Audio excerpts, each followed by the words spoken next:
you providing ATC with a heads up about your travel plans? If not, you should be, and here's how. From the National Business Aviation Association, this is Flight Plan. This week's podcast is brought to you by Whiting Aviation Park, ready to grow your business in Santa Rosa County, Florida. I'm Rob Finfrock with your trusted source for business aviation news. Did your last IFR clearance end up bearing little resemblance to what you'd filed? And once you were airborne, did it feel as though you were being rerouted around the National Airspace System for seemingly no apparent reason? These are pretty common grievances for business aviation pilots, but there are steps you can take to stack the odds in your favor, and several next-gen communications technologies, including Datacom, make that a relatively simple task.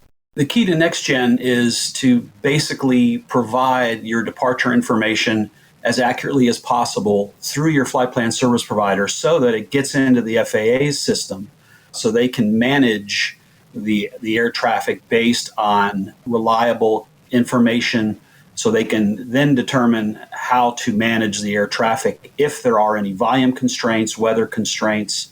So providing that key data through your flight plan service provider to the FAA will be key in making sure you don't receive any additional delay as the day progresses, the day of your flight operation. Dean Snell is manager of NBAA Air Traffic Services, which represents business aviation interests and concerns from the floor of the FAA's Air Traffic Control System Command Center in Warrenton, Virginia. So, Dean, how can pilots utilize Datacom to, pre-flight plan their next trip? The vast majority of flight plan service providers in the business aviation world are what they call CDM members, which means they provide data to the FAA for their customers for the flight plans that they file.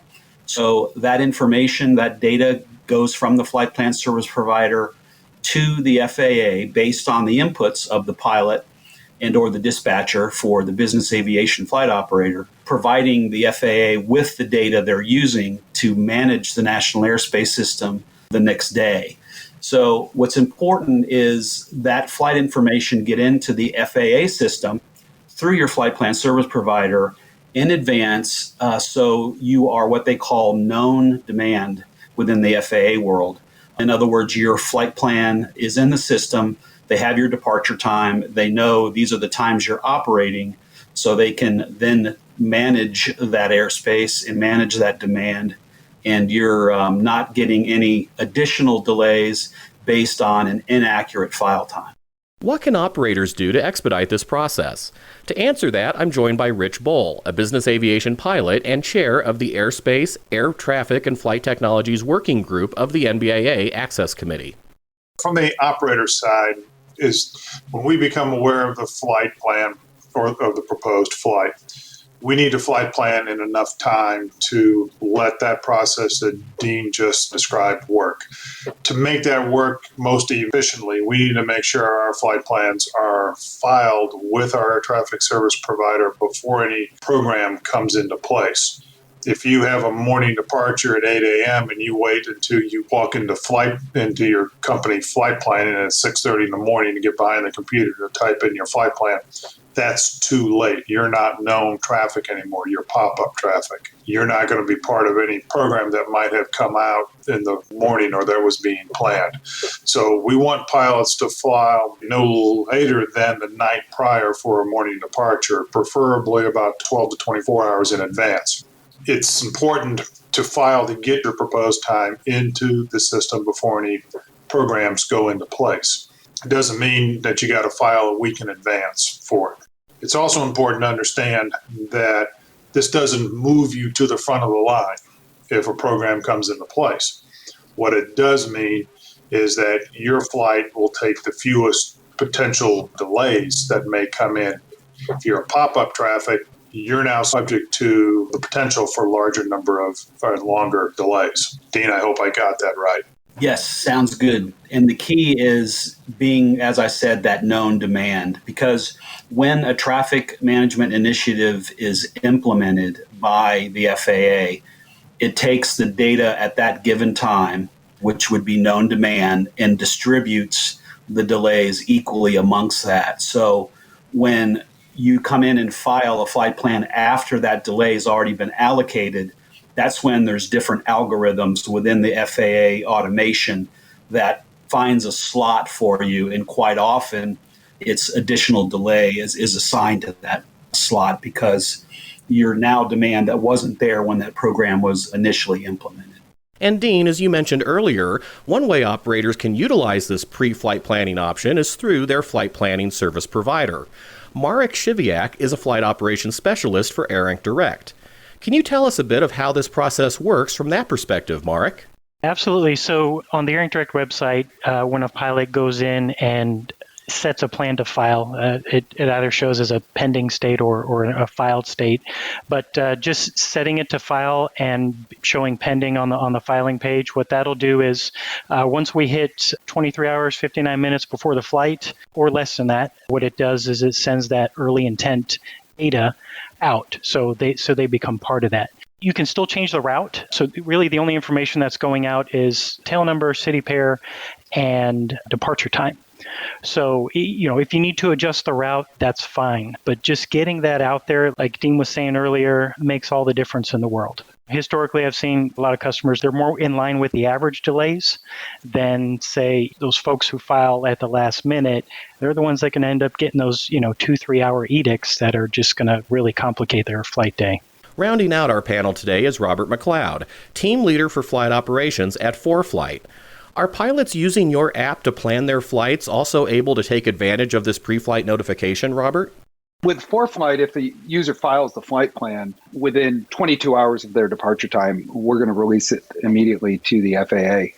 And I think, like what everyone else is saying, it's important to make sure that you get your flight plan in the system in case there are any programs that are going to be coming out or anything special going on with the airspace. Most of the time when we see users getting into trouble is when they're trying to do things at the last minute. So I would agree that if you have an early morning flight, that you get your planning done and have it in the system the night before. You certainly don't want to do it when you're walking into flight ops. Coming up, we'll look at how Datacom also benefits pilots while en route and discuss resources to help flight crews with their pre-flight planning. But first, a word from our sponsor, Whiting Aviation Park in Santa Rosa County, Florida. Ready to grow your business? Whiting Aviation Park can help you take off. Here, you can develop up to 200 acres for manufacturing, maintenance, repair, or overhaul operations adjacent to NAS Whiting Field, with access to its 6,000-foot runway. You'll be able to reach high and go far from Santa Rosa County, Florida, home to a large, skilled, military-trained workforce. If you're serious about growing your business, learn more about the incentives waiting for you at whitingaviationpark.com. We're back now with our panel discussion of tips for business aviation pilots to utilize Datacom services to better prepare ATC for their planned flight and to avoid unexpected delays or reroutes. Now, Rich, we've covered pre-flight planning before departure.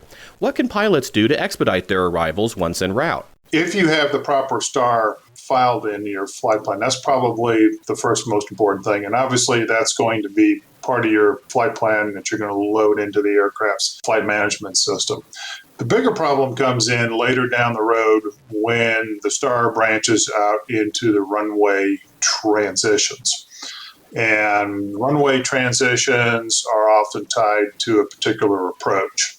And we've been having a tremendous amount of problems with this, not only in flight plan filing, but in actual operations, because the airlines, it's kind of easy to predict sometimes what runway you're going to land on, because the GA parking is not always in the same place that the airline parking is. We get a different runway. So pilots need to be mentally prepared. It's important that you do load as much information into the FMS as you can, because you do need that information to compute a lateral and vertical path. But be prepared to not only load what ATC is telling you to expect, but also what approach may move you to for the normal flow of GA traffic. If you file the PBN codes, the expectation is that you file PBN procedures. So make sure that if you put in your PBN codes that you're RNAV1 capable, that you file an RNAV SID or an RNAV star. Just don't file a conventional SID or star just because it happens to pop up on what the system filed or what the last ATC clearance was. The last ATC clearance that you see on a lot of flight planning and services or FlightAware. Have to keep in mind that when you file a flight plan, that flight plan is checked at the Departure Air Route Traffic Control Center and is basically good from a route standpoint to the boundaries of that air traffic control center.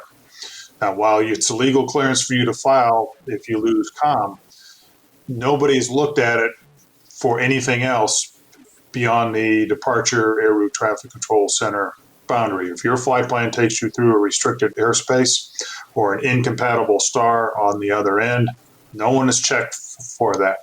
It's your responsibility as the pilot to make sure that your route stays out of restricted airspace and is on the appropriate SID or STAR procedure for the equipment codes that you file. There are a number of resources out there to further assist pilots with their pre-flight planning. What are some you'd recommend, Rich?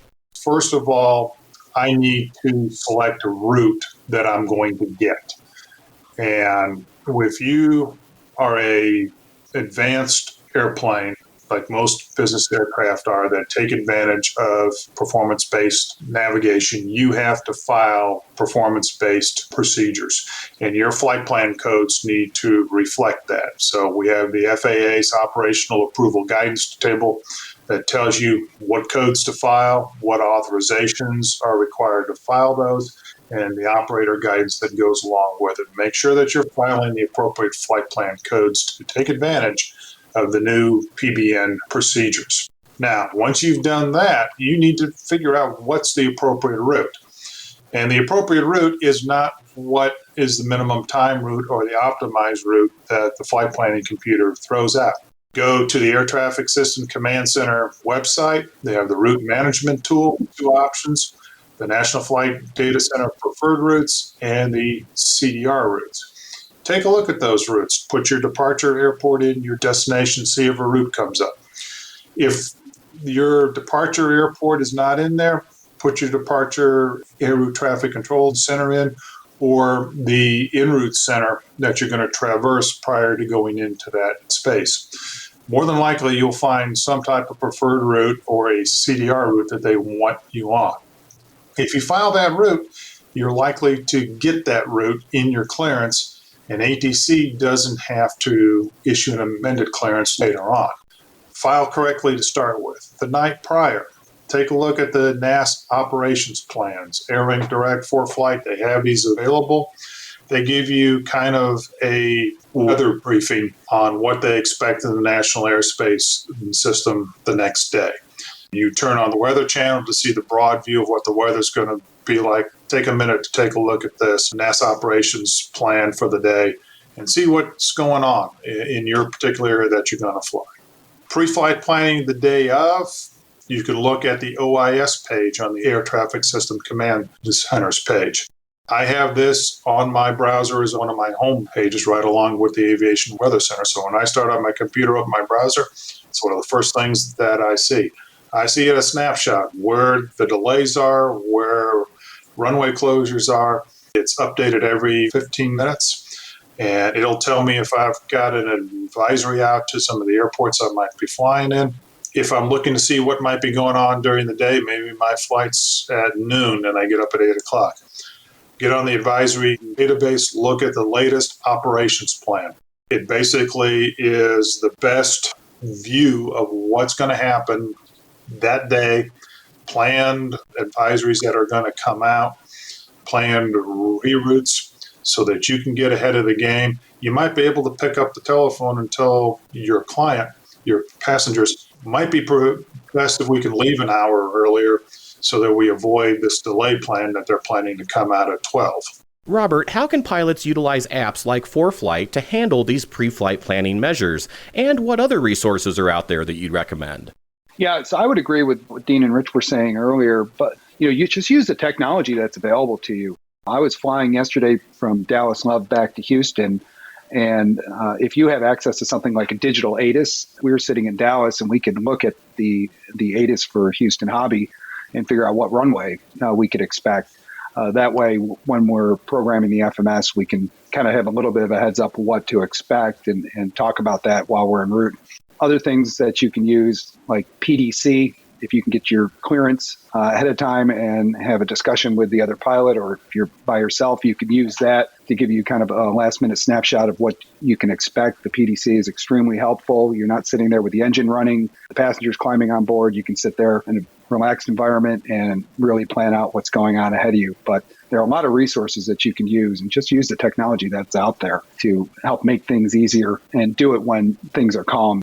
Marek, what kind of information should pilots and flight departments have at the ready when contacting services like AirInc Direct to coordinate their next flight? I don't think anybody else mentioned, but just really basic thing, checking NOTAMs. I can't tell you how many times, run into instances where it may not be clear with the NOTAM, but it's the only runway that's closed, for an airport. So that essentially closes the airport, especially when you've got TFRs. The MBAA website, their presidential TFR section is a huge help. Having that out there, because it helps decoding those NOTAMs sometimes is it's almost like it's written in a foreign language. So having a plain language version of that definitely helps. The special use airspace site on the FAA site, that's another one too that I would recommend looking at ahead of time. That'll give you, for me, the best example I can give is, those restricted areas off the West Coast, when you're going out to Hawaii, that could impact the type of route, the clearance that you're going to get. It could take you out of your way by 50 to 100 miles if one of those control airways is closed off the coast. Other stuff, I know we focus a lot on domestic stuff, but if you're going overseas to Europe, the Eurocontrol site, their network operations portal, they have a public site. There's some great resources on there that you can see some delays, planned military activities. So that'll help with pre-flight planning with routes, and then just kind of general world news. When I was working trip support, we always had a news station on because, in case if there was a big event, whether it was weather related or a volcano going off or an earthquake, it's another resource that could potentially help with your pre-trip planning. Dean, speaking of available resources, I have a hunch you'll want to mention NBAA's air traffic services. Yes, certainly. We're there at the command center advocating for business aviation interests in the daily management of the NAS. And, we're fortunate that we have such a vast digital world available to us. And many of my colleagues here have mentioned the FAA products. And it's pretty much all packaged on the fly.faa.gov website. And when you get to that homepage, you would select the products tab at the top. And that brings down a plethora of databases and other areas of information that have been mentioned by my colleagues on this podcast. And I will add that as we head into next gen, the data exchange with these flight plans becomes more and more important, because as we head into next gen, there will be some additional structure added to management of the National Airspace System. NBAA advocates to keep the flexibility that business aviation needs, understanding we also want to run as efficient of an operation as possible. So as we head into next gen, providing that data, will be key, and then updating the data when we get to the day of departure, if our times are going to be earlier or later.